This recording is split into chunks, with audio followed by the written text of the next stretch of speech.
The European Union covers nearly 2 million square miles, speaks 23 recognized languages, and is made up of 28 different member states with a combined total of over half a billion people.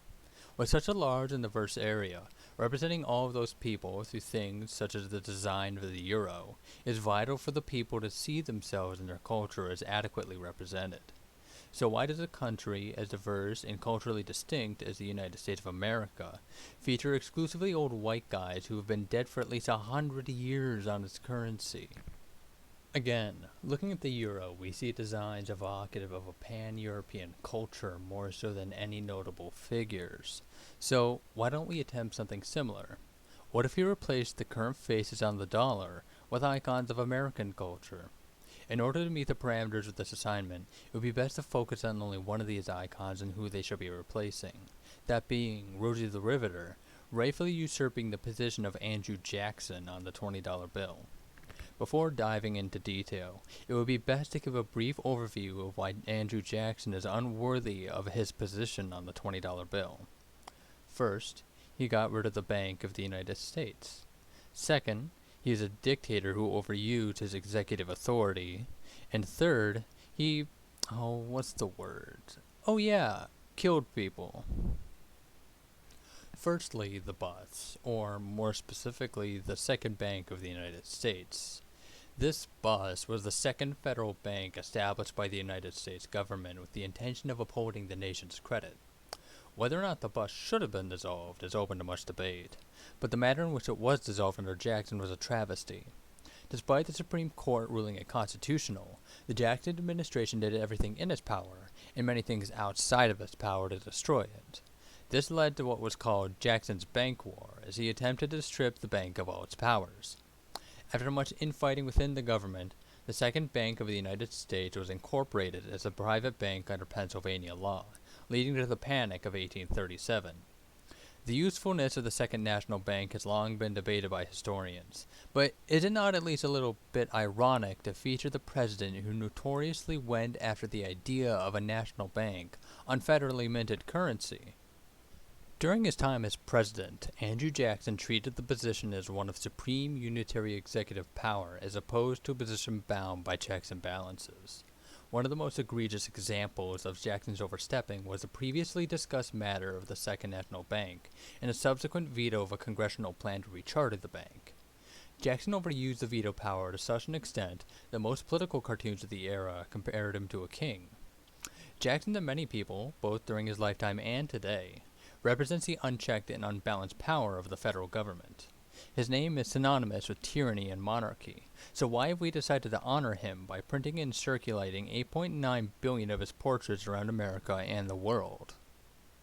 Now take a look at Rosie the Riveter.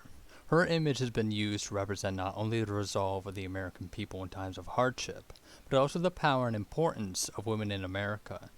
During the Second World War, Rosie the Riveter was conceptualized by economist Teresa Wolfson and painted by Norman Rockwell to show the strength and importance of women to support their country in the fight against fascism.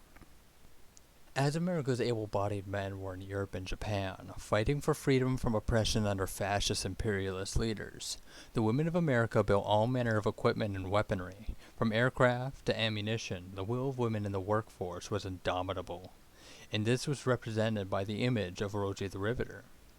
Therefore, Rosie is not only an American icon, but a feminist one.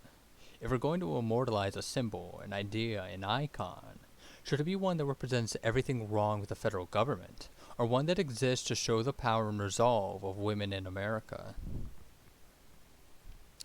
Blatant overuse of his executive authority isn't the only thing which makes Andrew Jackson an individual unworthy of the honor and privilege of being featured on our currency. What is ultimately the greatest shadow which looms over the Jackson presidency are the many deaths that came from his tenure in the Oval Office. Of course, it's common knowledge that Jackson was a duelist who was responsible for striking and killing dozens of men without a shred of remorse, which, while morally reprehensible today, was a fact of life on the frontier of the burgeoning American Republic. However, it was the most infamous event of the Jackson presidency, the Trail of Tears, which proved that he is unfit to be featured on the $20 bill. Trail of Tears was the forced removal and relocation of Native American tribes from the American Southeast to reservations in what is modern-day Oklahoma. The Trail of Tears was nothing less than a genocide, resulting in the deaths of upward of 17,000 people, so that their land could be sold off to wealthy white plantation owners who themselves could perpetuate slavery. Slavery, of course, was another cruel practice endorsed by President Jackson. Now, of course, he isn't the only president to be featured on currency who endorsed slavery, as both Washington and Jefferson were slave owners themselves, but showing such reverence for those who partook in such a cruel institution is inherently problematic. In a broader sense, replacing the current historical figures with symbols of American culture works to tear down this idea of worshipping slavers and colonizers, and instead, it will encourage us to celebrate our shared culture as Americans. Rosie the Riveter is not a historical figure with a lot of baggage. There's no debate as to whether or not she was a good person. She never killed anyone. You know why? Because she's not real.